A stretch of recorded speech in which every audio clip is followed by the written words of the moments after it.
रमता राम जपो रे प्राणी, अब तो सुन ले राम कहानी।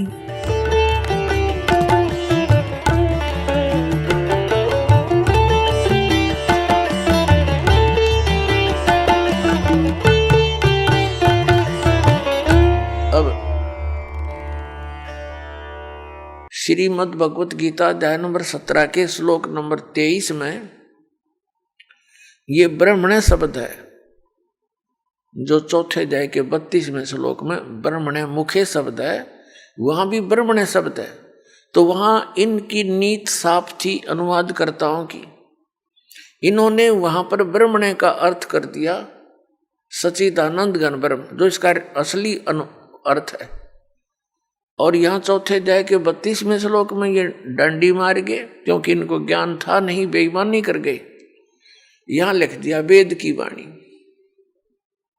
यहां भी लिखना था सच्चिदानंद घन ब्रह्म की वाणी में। आपको दिखाते हैं श्रीमद् भगवत गीता पदच्छेद अन्वय साधारण भाषा टीका सहित। ये गीता प्रेस गोरखपुर से प्रकाशित है, जयदयाल गोविंद का इसके अनुवादक है। ये अध्याय नंबर 4 है श्रीमद् भगवत गीता का। ये 25 में क्या कहा है?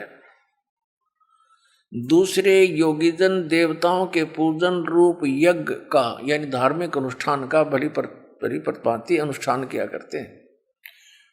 पर उपासते माने पूजा करते हैं, ये उपासते माने पूजा करते हैं।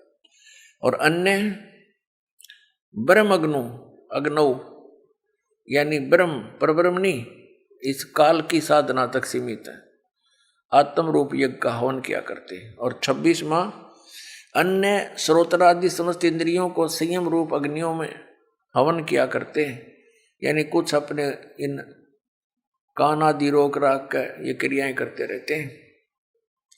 दूसरे योगीजन शब्द आदि शब्द स्पर्श रूप रसगंध इन समस्त विषयों को इंद्रिय रूप अग्नि में हवन किया करते हैं, यानी अपने संयम साधना में लगे रहते हैं।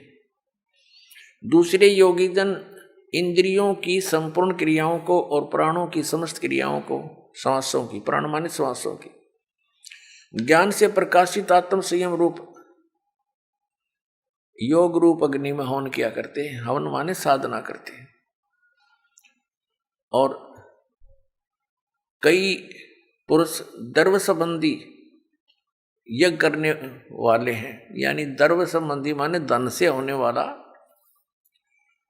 जैसे कोई भंडारा कर दिया, कि तो कंबल बांट दिए, और कहीं कोई धर्मशाला बनवा दी, कोई मंदिर बनवा दिया, इस तरह कि तो भंडारे कर दिए। इस तरह कहते हैं कुछ एक इस प्रकार की साधना करके संतुष्ट है कि हमने बहुत कुछ कर लिया। द्रव्य संबंधी यज्ञ, द्रव्य माने धन से होने वाली करने वाले कितने ही तपस्या रूप यज्ञ करते हैं, कई तपस्या ही करते हैं, अनुष्ठान करते तपस्याओं का। दूसरे योग करते हैं, योग अभ्यास, यानी पेट घुमा दिया कि ऊपर न पर नीचे न सर कर ली, इस तरह की क्रियाओं से ही वो अपने आप को संतुष्ट मानते हैं। और कुछ एक अहिंसावादी तीक्ष्ण व्रतों से युक्त यत्नशील पुरुष, कुछ एक ऐसे जो से मुंह पर पट्टी बांध के और नंगे पैरों चले, इसको अहिंसावादी तीक्ष्ण व्रत बोलते हैं। कुछ ऐसी क्रियाएं करते हैं। और कुछ स्वाध्याय रूप ज्ञान यज्ञ करने वाले हैं, जैसे गीता जी का पाठ कर लिया, या कोई मंत्र, वेदों के मंत्र गोट लिए, इस तरह के स्वाध्याय बोलते हैं। अब 29-30 में क्या कहा कि दूसरे कितने योगीजन अपान वायु में प्राणवायु को हवन करते हैं, यानी अपने अंदर की 5 प्राणों से ही खसते रहते हैं, प्राणवायु को अपान वायु में। अन्य कितने ही नियमित आहार करने वाले हैं, यानी सीमित आहार, एक बार खा लिया, थोड़ा सा खा लिया, उसका अभ्यास करते रहे। कुछ प्राणायाम करते रहते हैं, प्राणों की और अपान की गति को रोककर प्राणों को श्वास छोटा कर बड़ा बड़ा श्वास बढ़ाने घटाने के चक्कर में लगे रहते हैं, प्राणों में हवन क्या करते हैं। ये सभी साधक यज्ञों के द्वारा पापों का नाश कर देने वाले यज्ञों को जानने वाले हैं। इसका वास्तविक अर्थ ये है कि ये सभी अपनी अपनी साधनाओं को पाप नाश करने वाली जानते हैं। यदि ये इनको पता लग जाए कि ये साधना पाप नाशक नहीं है, तुरंत त्याग देंगे ये। यदि यही सही होते, फाइनल होते, तो चौथे अध्याय के 32वें श्लोक में गीता ज्ञानदाता ये नहीं कहता कि और विस्तार के साथ वहां लिखी हुई है। अब और विस्तार क्या रह गया, जितने डले डोने थे सारे लिख कर रखे, इसमें बता रखे। अब देखना अध्याय नंबर 4 के और श्लोक नंबर 32 में कहा है, इसमें एक शब्द है एवं बहुविधा यज्ञा वित्ता ब्रह्मणे मुखे। ये ब्रह्मणे शब्द है इसमें चौथे अध्याय के 32वें श्लोक में। कर्मजान विधितान सर्वान एवं ज्ञातवा विमोक्ष यसे विमोक्ष से। अब क्या बताते हैं, इस ब्रह्मणे मुखे का जो अर्थ, ब्रह्मणे मुखे को हमने देखना है, इन्होंने अनुवाद गलत किया है। एवं माने इस प्रकार, बहुत प्रकार के यज्ञ यानी धार्मिक अनुष्ठान इन्होंने वेद की वाणी में कर दिया, ये गलत कर दिया। ब्रह्मणे मुखे का अर्थ लिखना था सच्चिदानंद घन ब्रह्म की वाणी में विस्तार से कहे गए। उन सब को तू कर्म जान यानी कर्मों से, शारीरिक क्रियाओं से संपन्न होने वाले जान। नाम उठत नाम बैठत नाम सोत जागबे, नाम खाते नाम पीते नाम सेती जागबे लागबे, ये क्रिया है उसमें। विधितान विधि जान, उनको जान। इस प्रकार तत्व से जानकर उनके अनुष्ठान द्वारा तू कर्म बंधन से सर्वथा मुक्त हो जाएगा। अब ये देखना, हमने ये गलत कर दिया, ने बेईमानी कर रखी यहाँ पर। यहां लिखना था सच्चिदानंद घन ब्रह्म की वाणी में। अब आपको दिखाते हैं इसी श्रीमद् भगवत गीता अध्याय नंबर 17 के श्लोक नंबर 23 में। इसमें है ओम तत्सत इति निर्देश है ब्रह्मणे तिर्विध समर्थ ब्राह्मणा तेन वेदा च यगा च विहिता पुरा। ओम ओम तत् तत् सत सत इति माने यह है, ऐसे यह है। तिर्विध माने 3 प्रकार का। ब्रह्मणे मुख्य, ब्रह्मणे सच्चिदानंद घन ब्रह्म का, ब्रह्मणे माने सच्चिदानंद घन ब्रह्म, ये यहाँ बिल्कुल सही इन्होंने अनुवाद किया है, का नाम कहा है अपने आत्मा। इस गीता जी अध्याय नंबर 17 के श्लोक नंबर 23 में एक तो ये कंसेप्ट क्लियर हो गया कि गीता ज्ञान दाता से एक सच्चिदानंद घन ब्रह्म कोई और है, सुप्रीम पावर, समृद्ध शक्ति, और उसका मंत्र है ओम तत्सत। ये 3 मंत्र का है। तो एक तो हमारी पवित्र गीता से हमें ये मिलेगा कि कौन सी साधना करने की है, वो कौन से मंत्र हैं जो जाप करके मोक्ष प्राप्ति होती है, और दूसरे फिर हम प्रमाण लेंगे उन महापुरुषों से जिनको हम मुक्त मानते हैं और जिनका ये अन्य संत पंथ उन महापुरुषों के भी प्रमाण देते हैं कि वो पार हो गए, वो महापुरुषों की वाणी भी लेते हैं।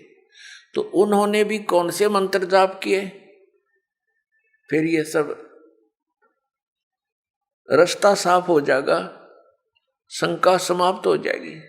शंका समाप्त हुई, भगवान मिला, फिर तो क्रिया करनी शेष रह जाएगी। और वो क्रिया इतनी आसान है, चलते फिरते उठते बैठते भगवान का कभी कितना ही भजन कर लो, काम करते करते, और अंतिम सांस तक साधना करनी है, भगवान साथ लेकर जाएगा आपको सतलोक में। अब देखो, अब हम फिर आगे अध्याय नंबर 4 के श्लोक नंबर 32 पे। अब इसमें है इस प्रकार बहुत प्रकार के यज्ञ माने धार्मिक अनुष्ठानों की जानकारी ब्रह्मणे मुखे, यहां लिखा गया सच्चिदानंद घन ब्रह्म की वाणी में विस्तार के साथ कहे गए हैं।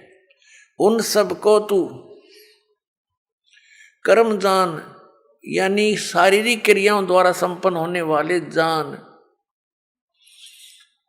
इस प्रकार तत्व से जानकर उनके अनुष्ठान द्वारा कर्म बंधन से सर्वथा मुक्त हो जाएगा। इस अध्याय नंबर गीता अध्याय नंबर 4 के श्लोक नंबर 32 का सारांश है कि गीता ज्ञानदाता कह रहा है कि एक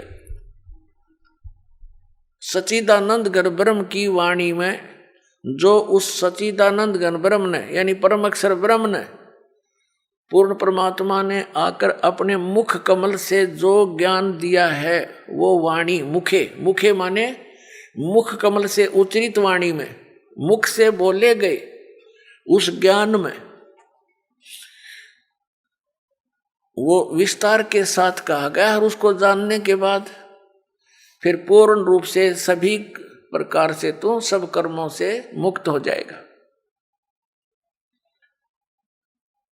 अपनात्मा ये तत्व ज्ञान है जो सच्चिदानंद घन ब्रह्म की वाणी है। ये सूक्ष्म वेद है, 5वां वेद है,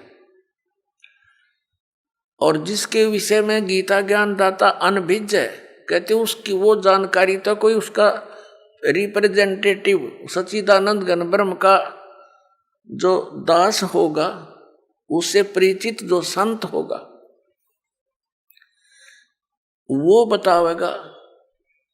उसके लिए चौथे अध्याय के 34वें श्लोक में कहा कि उस तत्व ज्ञान को जो सच्चिदानंद घन ब्रह्म की वाणी में है, जिसको परमात्मा ने, सच्चिदानंद घन ब्रह्म ने, परम अक्षर ब्रह्म ने, सतपुरुष ने स्वयं आकर के बोला है,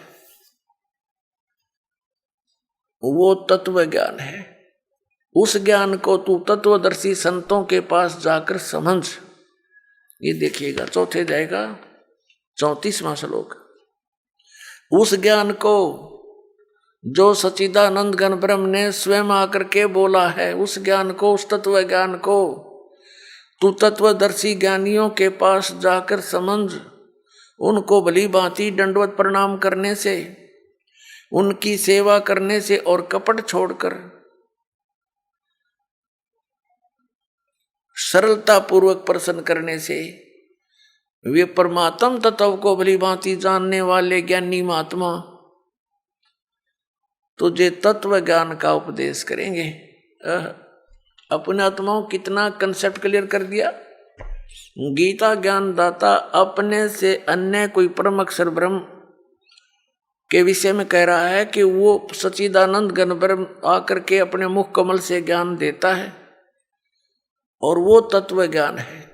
उस तत्व ज्ञान को तू तत्वदर्शी संतों के पास जाकर समझ। उनको दंडवत प्रणाम करने से, विनम्र भाव से प्रसन्न करने से वो तत्वदर्शी संत ज्ञानी महात्मा तुझे उस तत्व ज्ञान का उपदेश करेंगे। इसे सिद्ध है कि गीता ज्ञान दाता उस ज्ञान के विषय में नहीं जानता, नहीं तो ये लिखने और कहने की आवश्यकता ही नहीं थी। ये कह देता कि अगले अध्याय में लिखता हूं, उसमें पढ़ ले, इतनी सी बात थी।